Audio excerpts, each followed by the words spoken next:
We're here in beautiful Phoenix, Arizona for the Unite and Win rally that Turning Point USA is putting on. And here with me today is Josh Barnett. He ran for Congress in District 1 right here in Arizona. Josh, you didn't win the race, but you are somebody that everybody can relate to because you're a business owner. You own a gym. Tell everybody a little bit about what you feel like is on your heart tonight to say to the American people, and especially the people of Arizona. Well, the economy is always going to be number one going into this race, and inflation is definitely affecting everybody. And, you know, I noticed it when my members come, if they're coming from a little further away and they got to drive there, it costs quite a bit more now. So, you know, and also in California, I own a gym in California and Oceanside, and it's even harder there because of the terrible Democrat policies that are put in place. And so, you know, we got to continue addressing these issues, and if we run on those issues, I don't see us losing. I'd like to comment on the homeless population that's happening. I mean, when you come into Phoenix, it's noticeable. Yeah. And I know that's something that Kari Lake is adamant. She just spoke yesterday about that she wants to try to fix. Where do you see this going as a solution moving forward other than securing the border? But can you just expound on that a little bit? Sure. It's funny you bring it up because when I was driving down here, I went and got gas. Anybody from Phoenix, I-17 and Camelback, I hopped off real quick. And oh my God, look at this, there's a lot out here. And to the point where I actually called Adele on my way here and said, there's so many homeless people, 17 at Camelback, I can't believe it. So I even brought it up before I even came here. And you know, it's a combination of issues, as you know. We got to address mental health. We got to address drugs, you know, and we got to get these people help.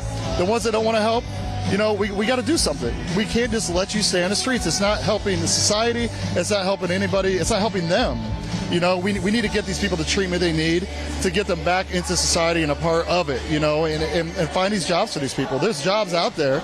It's just, you know, when you're on drugs or you got major mental health issues, you know, it's very difficult to stay employed. So, Josh, I know that you are not going to go away in the shadows. You're a fighter. You're somebody who's been standing up for American values and MAGA principles, making America great again.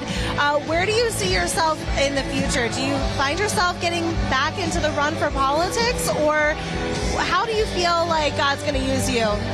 Well, right now, we're addressing the FBI. You know, they don't have a charter. And we actually wrote a notice up about it, laying out the legal basis of what we're saying. By not having a charter, everything they do is unlawful.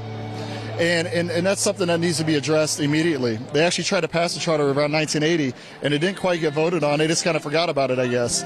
But technically, everything they're doing right now is unlawful. Everything. So it's something that people need to look at, and I hope that our politicians take a look at it, and I've sent it everywhere. So, you know, we're hoping to get that information out there, because it's not something that's normally addressed that needs to be addressed, because when you don't have a charter, you have no bounds to operate under. You know, there's no parameters. So you're just doing whatever they want, which is exactly what they're doing. Michigan, right, set them up. J6, we'll see. What just happened in Mar-a-Lago should never happen. And we've got the IRS, right, that are weaponizing these bureaus against the American people. So it's certainly something that I see is probably the #1 concern right now as we head into midterms. Well, it's you know, these people that work there need to take accountability for themselves and maybe take a look within themselves about what they're doing. Because you can say I'm taking orders, but so did the SS. And, you know, those people need to reevaluate what they're doing and why they're doing it. And maybe it's time for them just to quit. Maybe it's time for them to say, you know, I'm not going to be a part of this, and I need to step away. Just like Kari Lake did, just like I did, right? Yes. We all, and it comes with a price. Yes. It comes with a price. There's no, you get your cake and you get to eat it too. It's, if you're going to stand up for what's right, chances are there's going to be some sacrifice involved in that. Yes, but I believe that, you know, you do the right thing, something good will happen. And look, you're here right now, right? And, you know, these people really need to, like I said, just reevaluate what they're doing and why they're doing it, that oath that's been sworn to, and need to follow it. And if you can't follow that oath and you're going against the people, you know, maybe you should step away. Josh Barnett, everybody, one of the best patriots I know in the beautiful state of Arizona. Thank you so much for joining me. Thank you for having me.